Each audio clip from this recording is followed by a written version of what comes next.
So we're trying to figure out, is the integer n a multiple of 15? So that would be like 15, 30, 45, 60, and so on. Let's look at clue 1. Clue 1 is a multiple of 20, 20, 40, 60, 80. But let's look at the factors of 20. 20 is 4 times 5, or 2 squared times 5.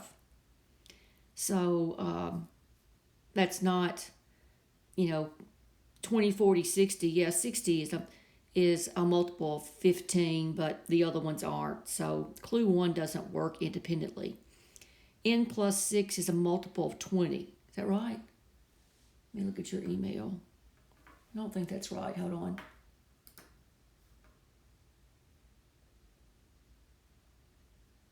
N plus 6 is a multiple of 3.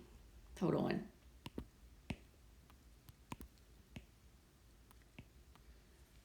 Multiple of 3.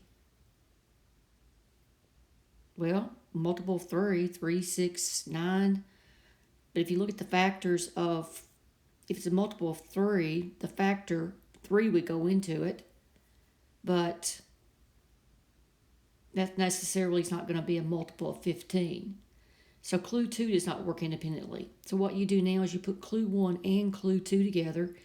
And if you look at those factors, put all those factors together, and 15 is definitely in there. So this n is a multiple of 15 if you put both of them together, and your answer would be C.